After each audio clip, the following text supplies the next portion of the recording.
সম্পদ হারাইলে সম্পদ পাওয়া যায়, কিন্তু মা হারাইলে কি পামো কও? এগুলো নিয়ে টেনশন করো না, তুমি এখন ঘুমাও রাতিছে। সে সব কিছু শেষ করে আমার চিকিৎসা করাইবো আর আমার টেনশন করো না, ঘুমাবো না? তোমার ঘুমাইবো আমি এরকম করলে?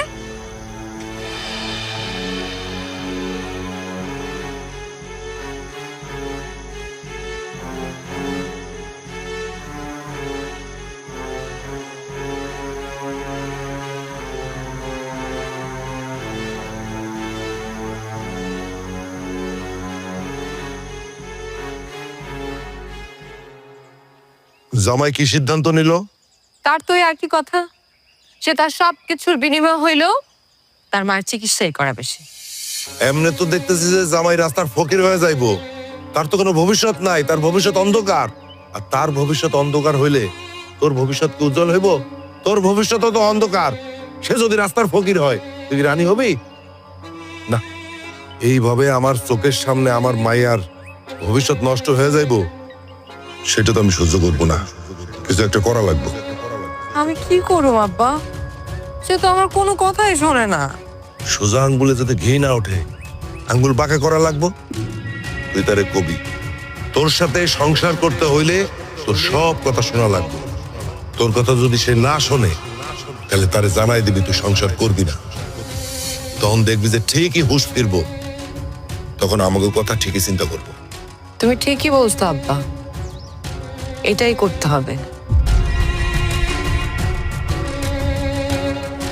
শোনো, তোমার মা আর আমার মধ্যে যে কোনো একজনকে তোমার বাইসে নিতে হবে।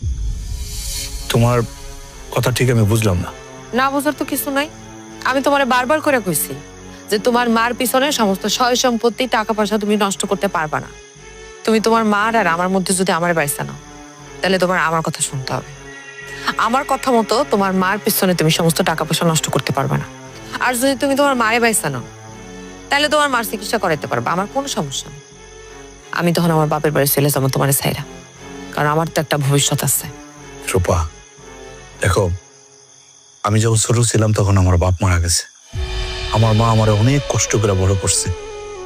আমার মা যদি চাইতো, সে আরেকটা বিয়ে করে কিন্তু সংসার করতে পারতো। শুধুমাত্র আমার ভবিষ্যতের কথা চিন্তা করে আমি কিভাবে বড় হব, সে চিন্তা করে কিন্তু জীবনে আর বিয়েটা করে নাই, আমার সাইরা যায় নাই। অথচ তুমি তুমি তোমার ভবিষ্যতের চিন্তা করে আমার সাইরা চলে যেতে চাইতেছো।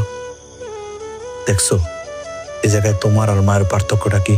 তার মানে কি আমার আর তোমার মার মধ্যে তুমি তোমার মারই বাইসা নিতেছো? না, আমি কারোই বাইসা নিতে